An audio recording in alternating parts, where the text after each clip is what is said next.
Okay, so the IGP design benefits to the poor, that's poor in general, and then poor women when we become more specific, and other vulnerable groups is a major evaluation criteria. So as we are preparing our proposals, we ought to take this into consideration.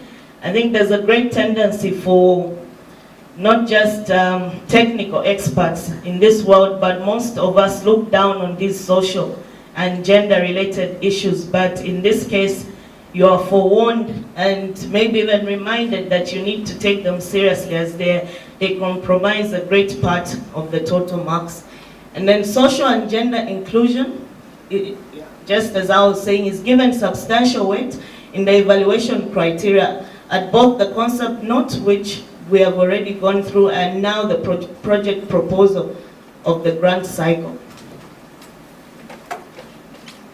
The key objective of the innovation grant for pro-poor service delivery, which we ought to be familiar with now, states that it aims to provide significant access by women and vulnerable groups to project benefits and expand opportunities for entrepreneurship and income-generating activities related to water, sanitation, and drainage.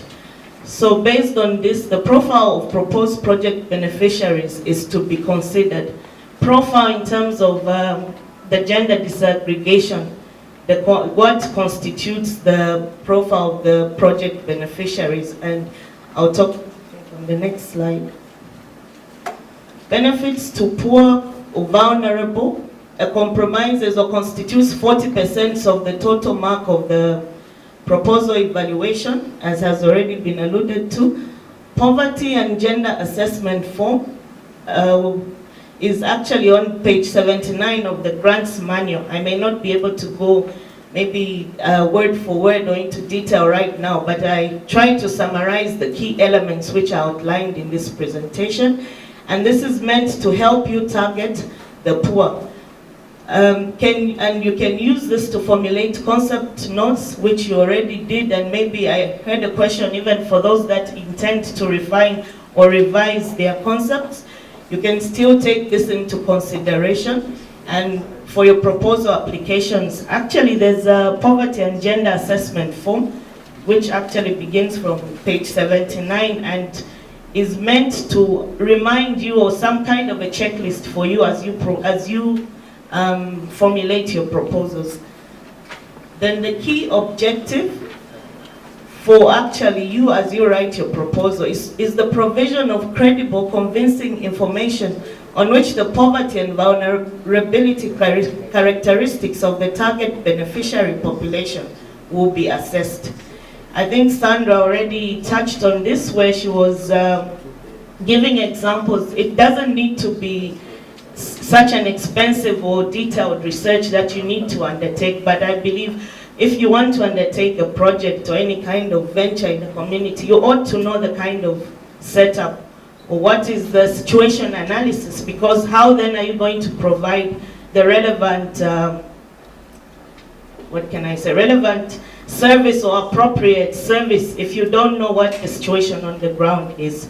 She already made reference to focus group discussions, which you could undertake, where you target specific community members, and even a simple survey.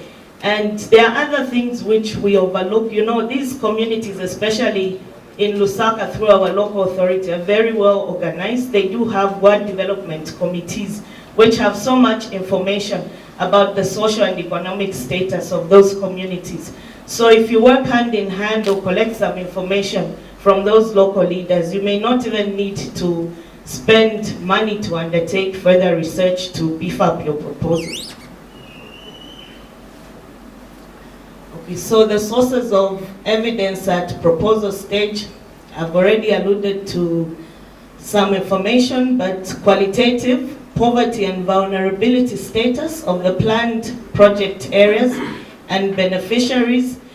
When you talk of poverty, you could also undertake some kind of wealth classification, where actually you also have to reach a consensus with the beneficiaries themselves on what their definition of poverty is and who they classify to be the poor in their community, and how many levels usually you talk about the poor, the rich, and the middle class within the communities themselves.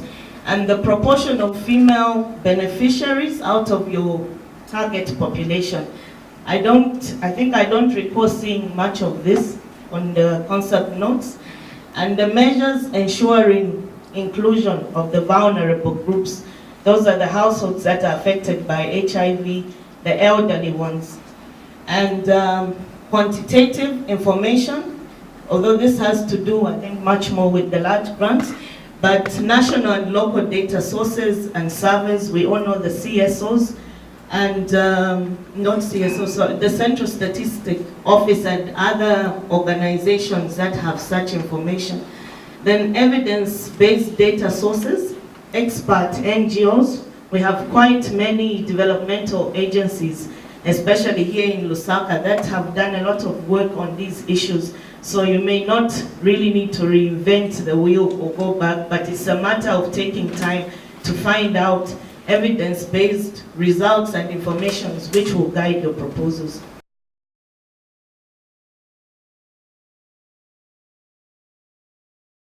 We still are committed to ensure that our projects are sustainable, socially, economically, and environmentally, and also institutionally, even if I haven't put it there.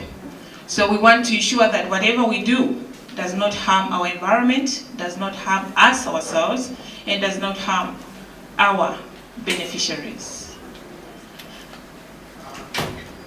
We can go ahead. I'm looking at the national legislation, and here I've got some copies that I came with because I think these are the most important. The Environmental Management Act of 2011 is very important, and this one is found on the website. I have a copy of this one. You can download this from the Zima website. Just go to Zima website, click on the environmental legislation. You are going to find this principle legislation. So you can easily access this one. I'll point to the divisions that you should pay particular attention later on. I also brought a copy of the EIA regulations. These are still under revision. This is what guides you. It guides you on what type of projects will need an environmental impact assessment and the environmental project brief. So it gives you guidance, and it also points to the fact that even if your project is not listed, one of the listed in this document, you still have a responsibility to get to Zima and find out from them. So you read the entire document. I know you people, you read a lot. We saw from the concept note, there was so much technical and valid and heavy information from some of the applicants. So it really gave a point to the fact that people do read. So you can read the entire document. This will not only help you for the projects that you are designing now, even the future projects and the projects that you are undertaking. It's very useful. So, but pay particular attention to Division 2 for those who are doing water supply. It will give you a description of what wastewater, mainly it looks at wastewater because it's looking at prevention of pollution. So it will describe to you what the definition of wastewater is, and it will give you a direction of the requirements, what you need to do, and whether you need to obtain a license, whether you need to go to Zima. So that will give you enough information. Go to Division 3, it talks about air. This is because I've singled out this one because we are talking about emissions that might be coming out from some of the activities that we are doing. Those who are doing recycling, those who are also doing dislodging of pit latrines, there are certain emissions that are coming out. So you can read that particular division. Waste, very important. This one will tell you whatever waste you handle, whether you want to recycle, collect, reuse, you need to obtain licenses. So this will also give you information that we need. Noise, because of the type of the activities that we'll be doing. Some of them might just create nuisances for the people around us. So pay particular divisions to specific areas that you are designing your projects on. but read the entire regulation. Can I ask a question? Yes. I had visited your organization and I talked about the volumes, that what type of volumes. My name is Naomi Simpson. I'm from Chawama Women Farmers and Youth Recreation Group. I had visited your organization on maybe the possibility of us getting a license because we want to start crushing the PET into flakes, but on a very, very small scale, very small scale. And they said he didn't have any information on that, whether we need a license. Okay, you talked about volumes. I think I'm not from Zima, by the way. I'm from the IGP. But they'll need, when you go to Zima, they need certain information from you. And I think I'll say that later on, yeah. So the EIA regulations, I showed you a copy. This one will also inform you of what you need to do. It has a schedule, what we call the first schedule, for all the activities that will require an environmental project brief. So it has a list of activities out there. As I said earlier on, if your activity is not mentioned in the first schedule, it doesn't mean that you don't require an EPB. You need to go to Zima and ask. Because the nature of activities that we are undertaking in this particular sector, most of them do require EPBs. Also, there is also a schedule for EIAs. So even if your project is not listed, this is mainly for the large grants, is not listed, you can still go to Zima and find out, just to ensure that you're secured. I'll now come to the IFC performance standards. This, as I mentioned, these performance standards have been adopted by MCC, and these also can be accessed from the website. So we've got, this is a copy of the IFC standards, and they have 8 standards within here. What you'll notice is that what these standards are requiring of you could be almost identical to what Zima would be requiring of you. But I'll pay particular attention to them just to go through the standards, just so you are aware and we meet the international standards that's required of us. So we have 8 standards, and MCC and the MCAZ, as I mentioned, do pay particular attention to these particular standards. So we have to fulfill some of the requirements within these standards. Standard 1 talks about assessment and management of environmental and social risks and impacts. So this is a process at which you are identifying the potential impacts and risks. And this is what you're doing when you're looking at this legislation that I've showed you, the 2. So in addition to that, just read what is found in this particular standard. The second standard talks about labor and working conditions. I think I did mention this even last time, that we should be particular and aware that we are employing people, and we should make sure that they are working in safe conditions, regardless of the type of activities that we are doing, which could be hazardous, but we ensure that we minimize the hazards that we are exposing our workers to. So working conditions and worker relations, this looks at the working time, the hours, the bonuses, and other working conditions that I think you know. Protecting the workforce, this also alludes to child labor. As we said, at the concept stage you gave your signatures for child labor, something like that, yes. And also forced labor, we do not allow forced labor. Occupational health and safety, ensure that your workers are protected against hazards, accidents, injury, and disease. Some of these activities that we're going to undertake are really high risk, and workers might be handling things that will endanger their health. So we just make sure that we mitigate against these ones. We are not saying don't do those activities, but there are different ways of mitigating against occupational health and health hazards. Protection of workers engaged by third parties. This could be other contractors who have employed employees. So we have contract workers. Just to be mindful that you look back and see how this particular consulting contractor is treating their workers. Same with the people that are supplying us with different components and equipments, just to ensure that they are meeting the required standards. 3 looks at resource efficiency and pollution prevention. So we should make sure that we are using our resources sustainably. There are some projects, there was one in particular which required a lot of water. For you to undertake that particular activity, you needed a lot of water. But the question that would arise is, would you have that water? Because possibly you're working in an area where water is a problem. So how do you ensure that you use the water that is available in that particular area where you're operating from efficiently? It's because we do not want you to cause a problem again, to draw so much water that you deprive other water users. That also goes for energy. We also, a big one is to avoid and minimize adverse effects from your activities, that is pollution. We don't want you to start emitting, to have emissions that are also toxic to the environment. So try and find ways in which you can minimize some of those, and also some of the greenhouse gas emissions.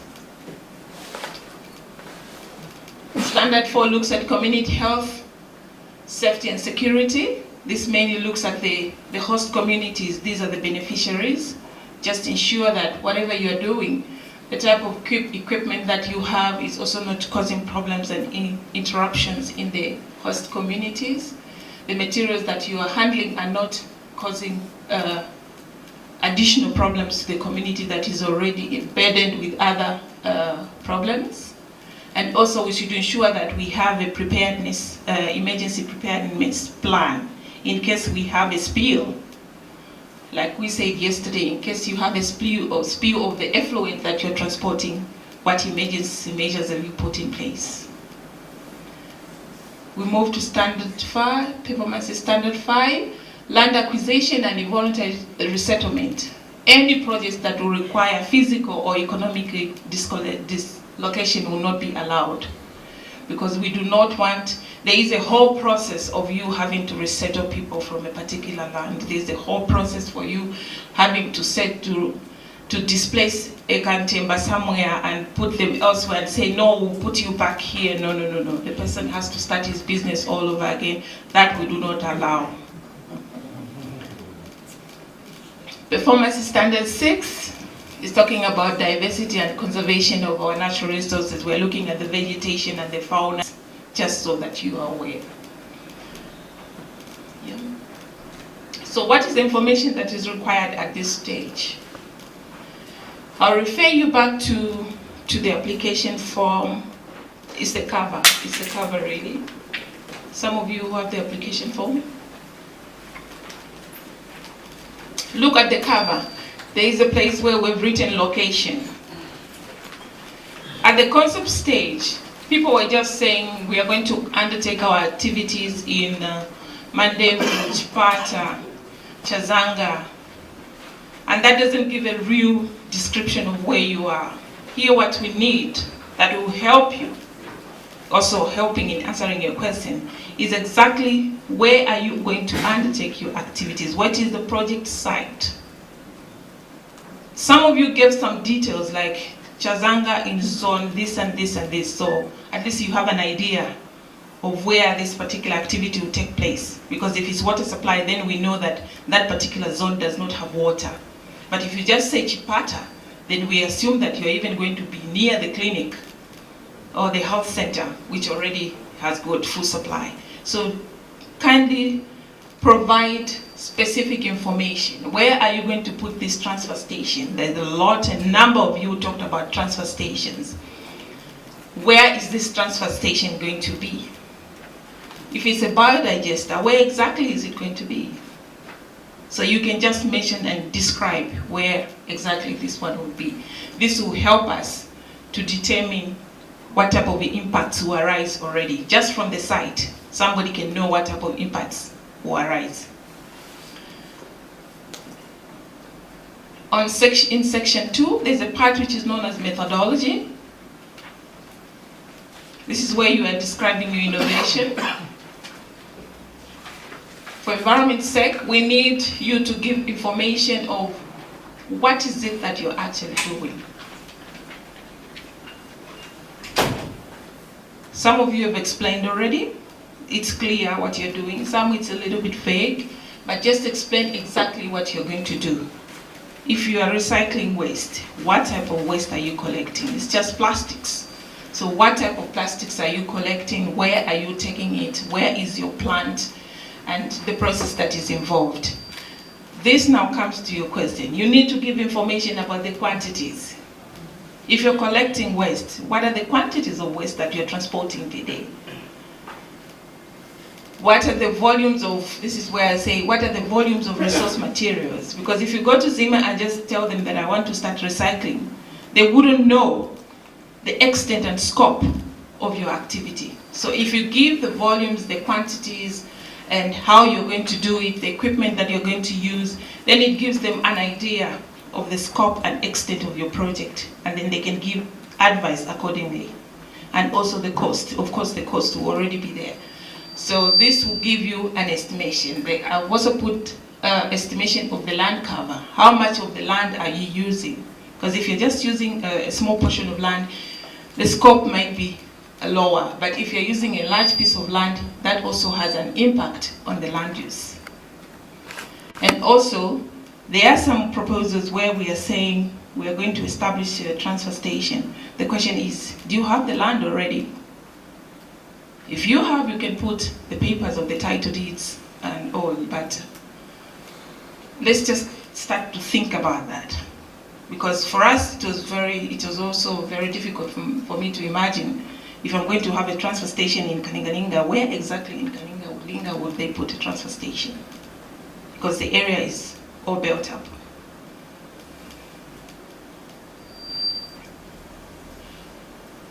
Section 6, which talks about assumptions, project risk and mitigation. This is a space where we can put some of the social and environmental risks. When you think of your project, and this also refers to standard performance standard 1, where we're talking about assessment and identification of potential risks and opportunities and impacts. This is where you can think through some of the impacts that you think your project is going to produce. And as I said, the type, scale, and location of the project will guide you on the type of impacts that you're going to have.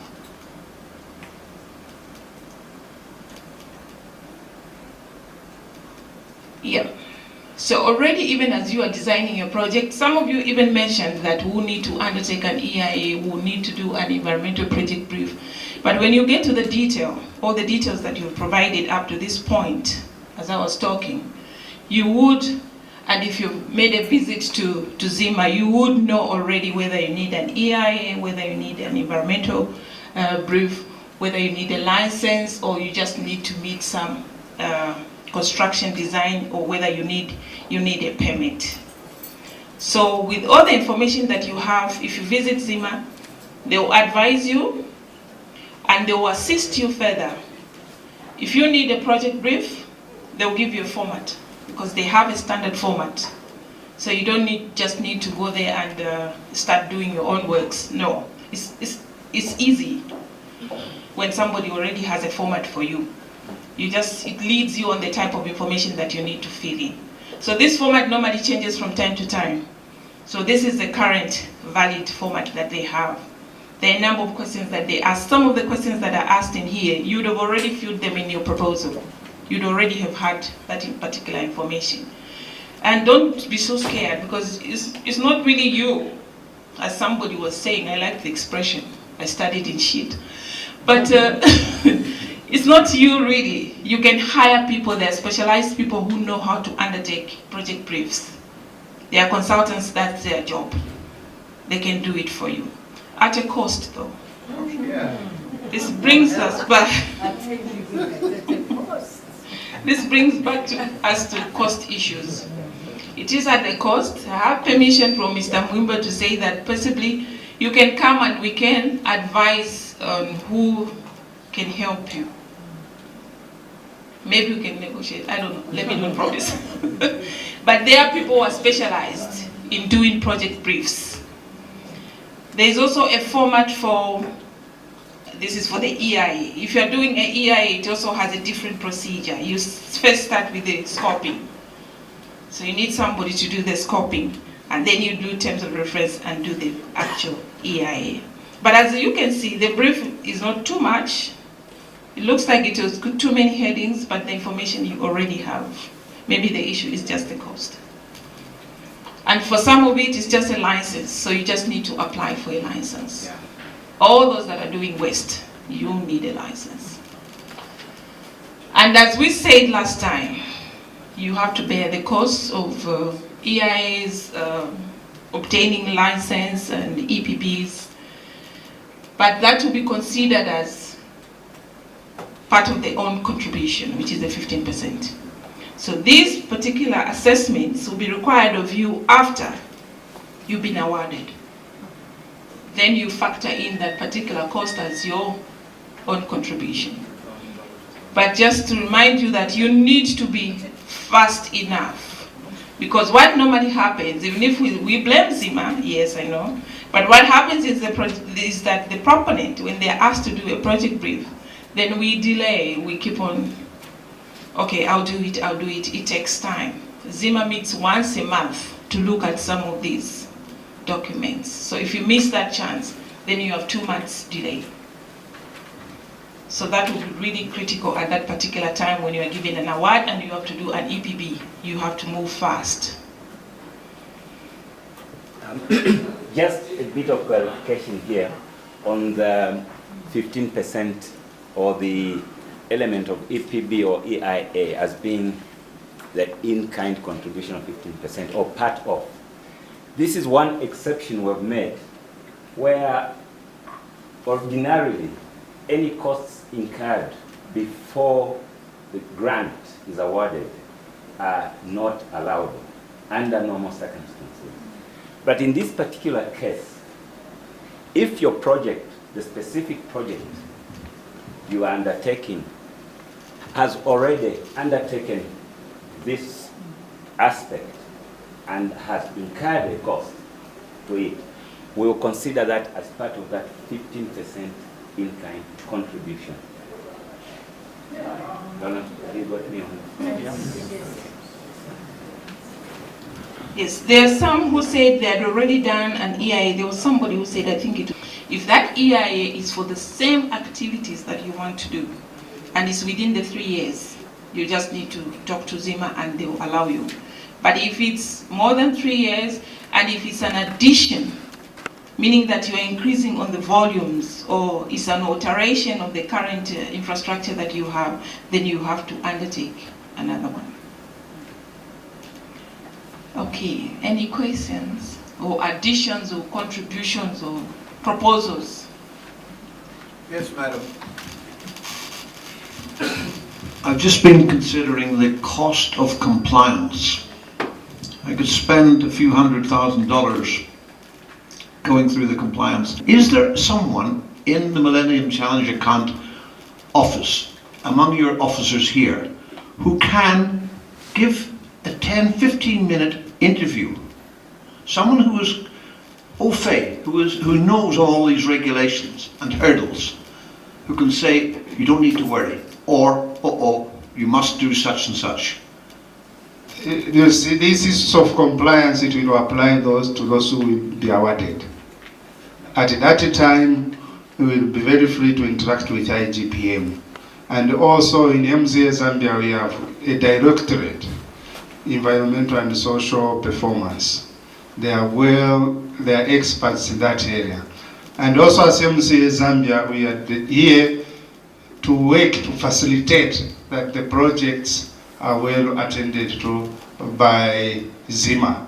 So we have some kind of dialogue between Zima and MZA Zambia. Because remember what we said, this is a time-bound project. So we are making efforts to make sure that we facilitate these processes in terms of Zima approval and compliances. But just take note that these compliances will come after we award you. Again, there is no harm for you, as we are hoping that we will be awarded. You do some of the background information and some of the things to engage Zima as early as possible. Okay. I think I'm not so clear then from the environmental perspective at this proposal stage what is expected of it. Yeah.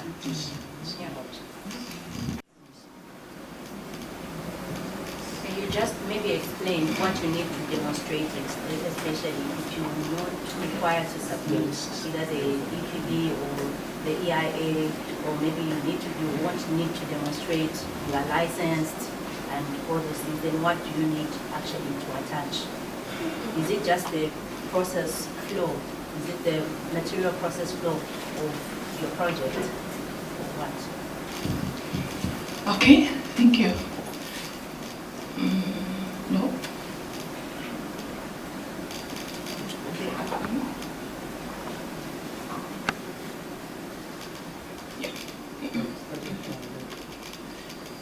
This is at the proposal stage where we are now. And I referred you to the front cover of the application letter where it's written location. So the requirement here was that we needed just give a detail of exactly where the project site is, where you'll be operating from.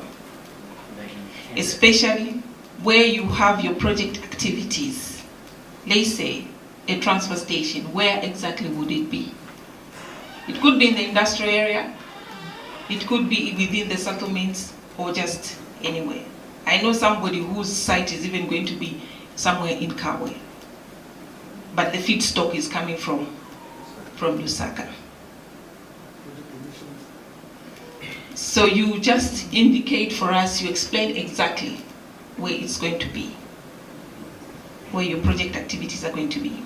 That's in that cover letter. Is it at this very stage where you have to attach the tenure, the land tenure, where you have the title deed? Is it going to be land rental?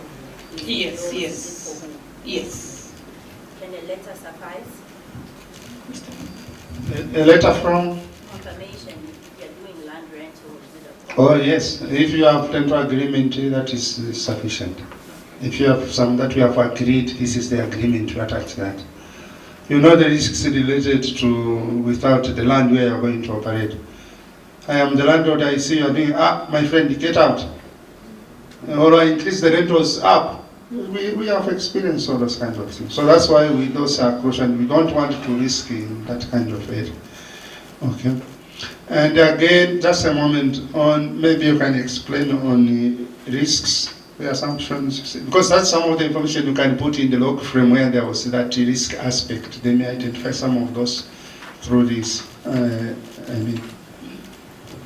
Is that question related to the same? Yeah. So that we finish the location? Okay.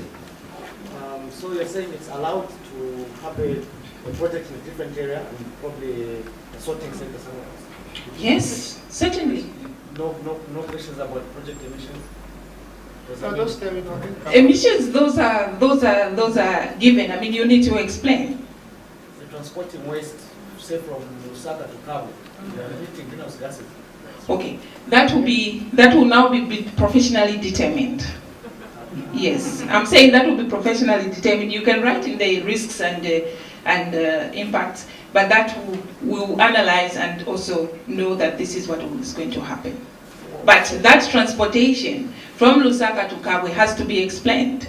So because we didn't know even then. It's only that after we talked to the person, that's when we heard that no, we are going to transport waste from here to Kawe. So that impact now comes in. What about yes. The location? You said you state where the station is going to be or where the project is?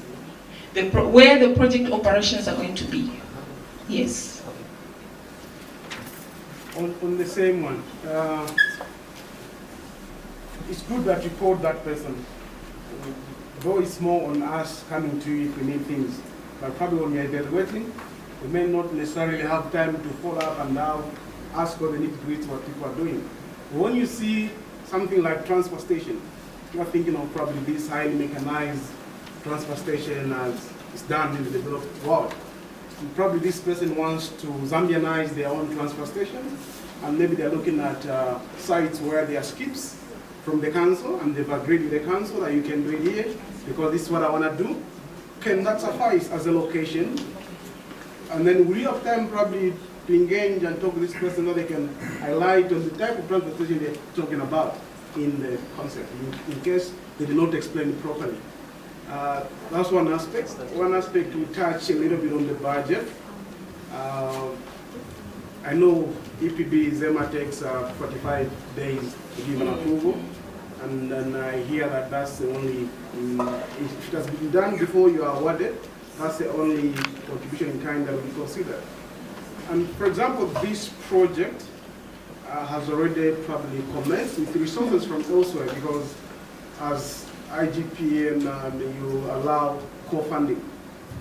So this person maybe is already in motion, implementing other activities from resources from elsewhere. And you awarded them the grant. Are they able to put some of the activities at the sharing cost with the money that's coming from IGP?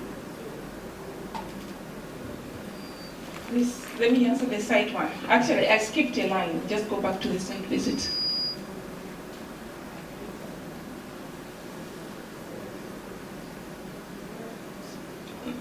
Further down.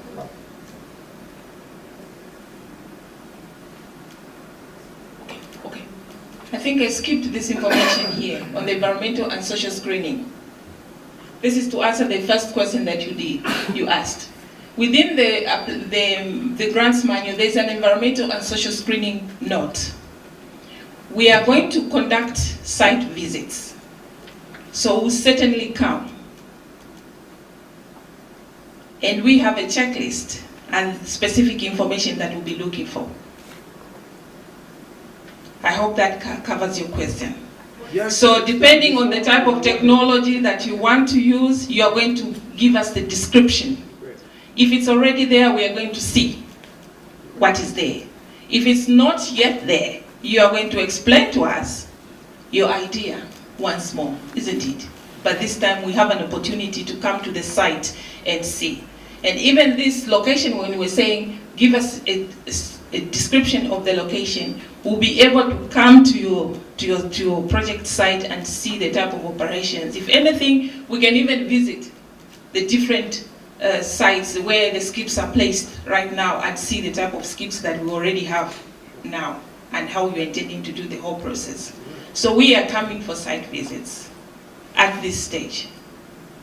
So this will assist us in consolidating the information and also even advising you on the type of environmental assessments that you'll be using. Because this information, we have to provide a full package of information on environmental and social protection issues as we submit the proposals to the investment committee for approval.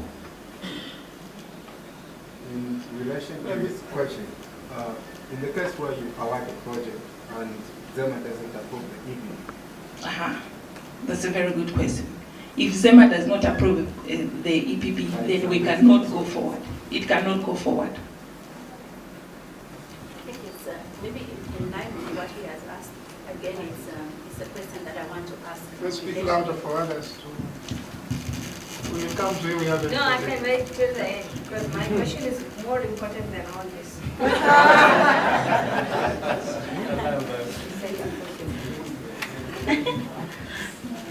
Okay, my question is related to, I think, the previous participant, but it's in relation to Lusaka City Council and the zones they have created, because they are already, contractors that are already engaged for various zones. And if your activities are going to operate within someone's zones, then how do you harmonize that, as especially in Millennium Challenge?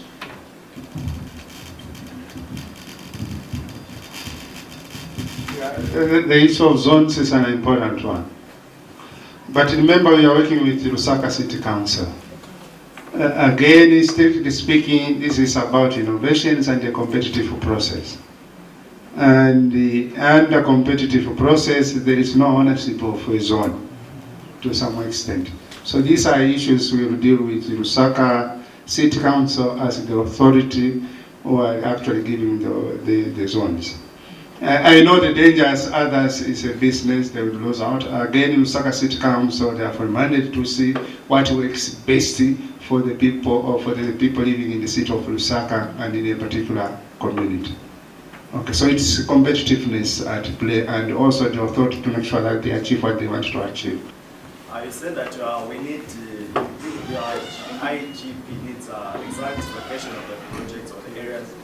Are we required to indicate the GIS or the GPS locations? If you are able to, very well. It's fine? Yes. Okay. But it's not a requirement. It's not required. This is why I'm saying that if you are able to, it's okay. If not, just describe it. Okay. Then the second question is it mandatory for small grants to provide an EIA or EIS? That we cannot decide now.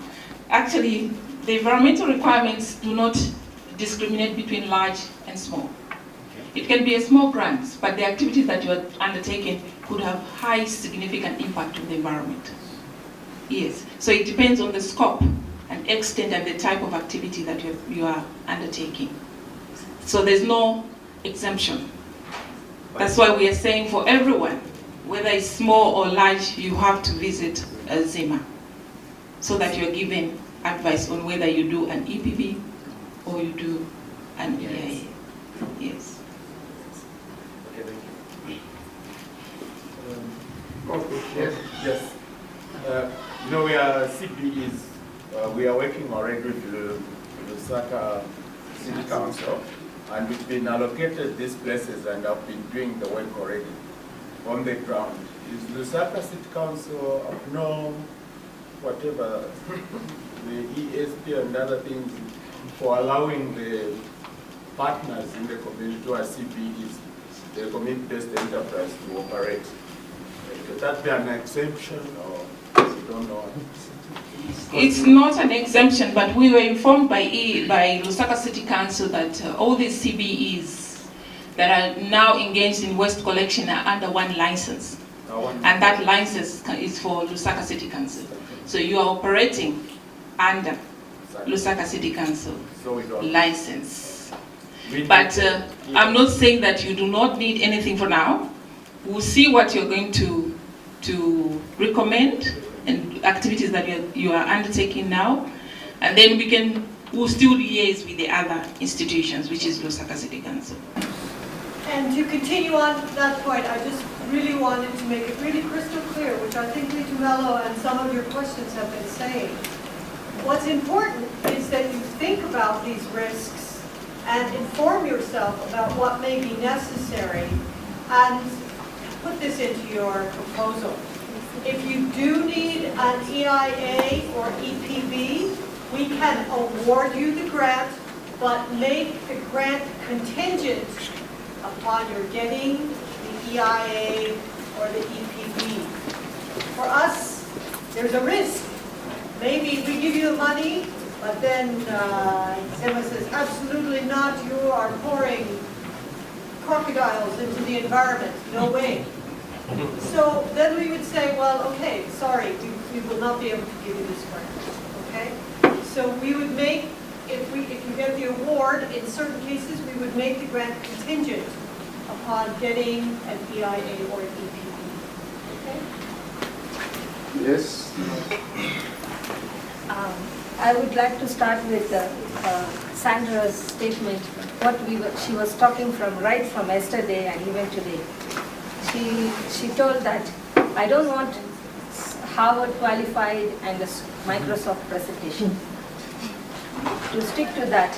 And today she told you can hire people who can do this project. But I want to ask her, you want us to be qualified or educated to do this project? Everyone has a qualification. Are we all educated in the field what we are doing? That's what IGP want us to do. You want us to get into the field, get educated and do logical thinking, talk what you mean. But if I hire a professional, I'm damn sure this project, they will make everything, even the survey, everything, and they ensure that what IGP wants, it will be there. But will I be educated to do that project? Yes, I will be getting the grant. So that statement made me very scared. And same thing, that's why you have named, I think, Innovation Grant Project. Telling the same love story in a different ship is Titanic, but making a Titanic is invention. Innovation is telling a story. So I'm asking now the Millennium Club, what should we do? Whether we have to study, even if it is good, bad, you can support us, we can make our own presentation, get all the documents, fight with Zama, prove ourselves, make their standards, come back to you, or just approach professionals. We are open for both. It's The bottom line is about ownership of the project. We would like the organization applying they own the project. In the process of ownership, you may find that you have certain gaps where you need assistance. And that is the point we made. If you need someone, a consultant, to assist you, that is fine. But it's you who should understand. If it is someone written for you, it is, I'm afraid even as we may be able to identify that there is no ownership of this project. That is, those are unwritten things we may be able to detect.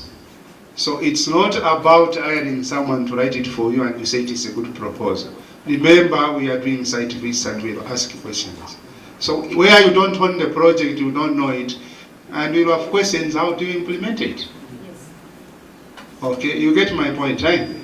That Lito is mentioning here is more technical issues like doing an EIA or an EPB.